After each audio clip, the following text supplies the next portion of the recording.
Avez-vous déjà lu Harry Potter ?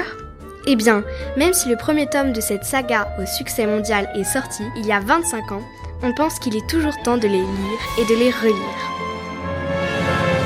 Nous, les élèves de 6e du collège Saint-Bénigne, on vous propose d'écouter quelques passages lus par nos soins. Bienvenue dans À lire Potter.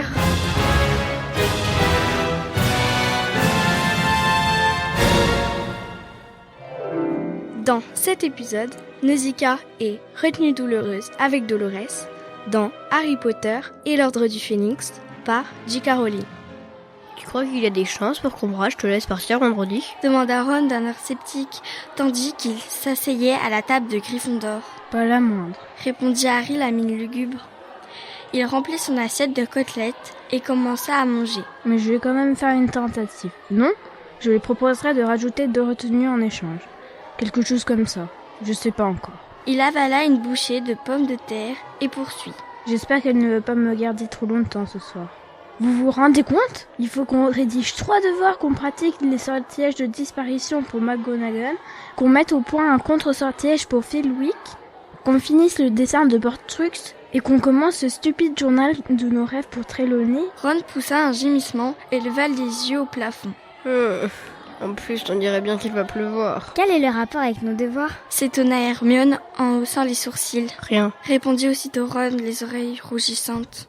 À 5h moins 5, Harry prit congé et se rendit au bureau d'Ombrage au 3e étage. « Entrez !» dit-elle de sa voix sucrée lorsqu'il eut frappé à la porte. Il s'avança prudemment en regardant autour de lui. Harry avait connu ce même bureau du temps de ses 3 précédents occupants. À l'époque de Gilderoy Lockhart, les murs étaient tapissés de portraits de lui qui adressaient aux visiteurs un sourire rayonnant.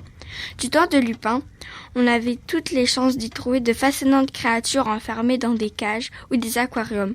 Enfin, lorsque le faux Maugret s'y est installé, il avait rempli toutes sortes d'instruments bizarres destinés à détecter les méfaits et mensonges. Mais aujourd'hui, il était devenu méconnaissable. Des étoffes ornées de dentelles recouvraient tout. Des vases de fleurs séchées étaient posés sur des petits napperons et un mur entier était occupé par une collection d'assiettes ornementales qui représentaient des chatons aux couleurs criardes. Chacun portait autour du cou un œil différent.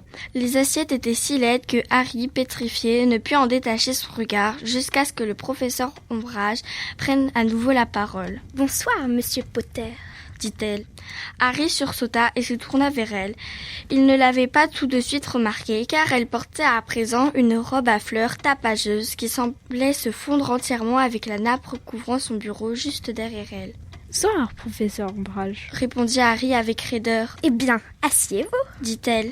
Elle lui indiqua une petite table drapée de dentelle devant laquelle elle avait installé une chaise à dossier droit. Un morceau de parchemin vierge posé sur la table paraissait l'attendre. Dit Harry sans bouger. Professeur Ombrage, avant de commencer, j'aurais voulu vous demander un service. Les yeux globuleux du professeur se plissèrent. « Ah, vraiment ? Voilà, je fais partie de l'équipe de Quidditch de Gryffondor et je devais aller aux essais pour sélectionner le nouveau gardien, vendredi, à 5h. Alors je me demandais si je pouvais éviter la retenue ce soir-là et la faire un autre jour. » Longtemps avant d'avoir fini sa phrase, il sut que c'était raté. « Oh, non !» répondit Ombrage avec un large sourire qui lui donnait l'air d'un crapaud ravi d'avoir avalé une mouche particulièrement juteuse. « Oh, non ! Oh non, non, non. Vous êtes puni parce que vous répandez des histoires détestables et malfaisantes dans le seul but d'attirer l'attention sur vous, monsieur Potter. Et les punitions ne sont pas faites pour être adaptées aux convenances du coupable. Non, vous viendrez ici à 5h demain et le jour suivant, et vendredi également, et vous accomplirez vos retenues comme prévu. Je pense qu'il est excellent de vous priver d'une chose à laquelle vous tenez véritablement. Cela ne fera que renforcer la leçon que j'essaie de vous donner. » Harry sentit le sang lui monter à la tête et un bruit sourd palpita dans ses oreilles. Ainsi, il racontait des histoires détestables et malfaisantes dans le seul but d'attirer l'attention, vraiment. Elle l'observait, la tête un peu penchée, en souriant toujours largement, comme si elle savait très bien ce qu'il pensait. et attendait de voir s'il allait à nouveau perdre son calme au prix d'un effort colossal. Harry détourna son regard, laissa tomber son sac à côté de la chaise et s'assit. « Très bien, » dit Ombrage d'une voix douce. « On parvient déjà mieux à contrôler son humeur, n'est-ce pas ? Maintenant, vous allez copier des lignes, Monsieur Potter. Oh, non, pas avec votre plume, » ajouta-t-elle en voyant Harry se pencher pour ouvrir son sac. « Vous allez vous servir d'une de mes plumes personnelles. Voilà. » Elle lui tendit une longue plume mince et noire dont l'extrémité était normalement pointue. « Je veux que vous écriviez « Je ne dois pas dire de mensonges », poursuit-elle à mi-voix. « Combien de fois ?»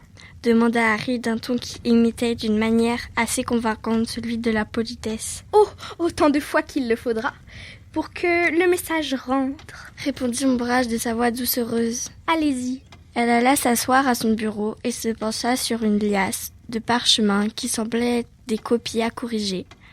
Harry leva la plume noire et pointue, puis se rendit compte qu'il manquait quelque chose. « Vous ne m'avez pas donné d'encre ?» dit-il. « Oh, mais vous n'en aurez pas besoin !» répondit le professeur Ombrage avec quelque chose dans la voix qui évoquait vaguement un rire. Harry posa la pointe de la plume sur le parchemin et écrivit « Je ne dois pas dire de mensonges ».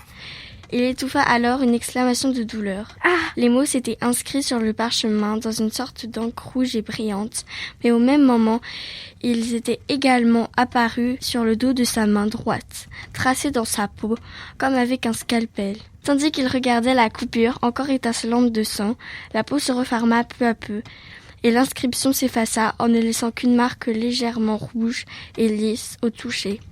Harry se tourna vers Ombrage, elle l'observa de sa large bouche de crapaud étirée en un sourire. « Oui ?» Rien, répondit Harry à mi-voix. Il regarda à nouveau le parchemin, il reposa la pointe de la plume et recommença à écrire. « Je ne dois pas dire de mensonges. » Aussitôt, il ressentit la même douleur cuisante au dos de sa main. Cette fois encore, les mots s'étaient inscrits dans sa peau, et cette fois encore, la coupure se referma d'elle-même quelques secondes plus tard. Le phénomène se répéta ainsi. Harry écrivait inlassablement les mêmes mots sur le parchemin, non pas avec de l'encre, mais comme il ne tarda pas à le comprendre, avec son propre sang. Et à chaque fois que les mots s'inscrivaient au dos de sa main, disparaissaient lorsque la plaie guérissait, puis réapparaissaient dès qu'il reposait la pointe de la plume sur le parchemin. Derrière la fenêtre de son bureau, l'obscurité tombait dans le parc. Harry ne demandait pas quand il pourrait s'arrêter. Il ne regarda même pas sa montre. Il savait que le professeur Ombrage l'observait, qu'étant le moindre signe de faiblesse, mais il n'avait pas l'intention de laisser voir quoi que ce soit, même s'il devait rester là toute la nuit à s'écorcher la main avec cette plume. « Venez ici », dit-elle enfin. Il lui semblait que des heures entières s'étaient écoulées. Il se leva, la main douloureuse, en y jetant un coup d'œil. Il vit que la coupure s'était refermée, mais que la peau à cet endroit avait à présent la couleur rouge vif. « Votre main » dit-elle. Il la tendit, elle la prit dans la sienne. Harry réprima un frisson lorsqu'elle toucha avec ses épais doigts boudinés entourés d'horribles vieilles bagues. « Il me semble que je n'ai pas encore réussi à faire grande impression, » dit-elle avec un sourire. « Eh bien, nous n'aurons qu'à recommencer demain soir, n'est-ce pas ? Vous pouvez partir. » Harry quitta le bureau sans dire un mot. L'école était déserte. Il était sûrement plus de minuit. Il parcourut lentement le couloir, puis après avoir tourné le coin et s'être rassuré qu'elle ne l'entendrait pas, il se mit à courir à toutes jambes. C'était Nausicaa et Retenue douloureuse avec Ombrage dans Harry Potter et l'Ordre du Phénix par J.K. Rowling. Narration Nausicaa, Ombrage, Hélène, Harry, Emily, Ron, Lénora, Hermione, Camille. Voix off, Hélène.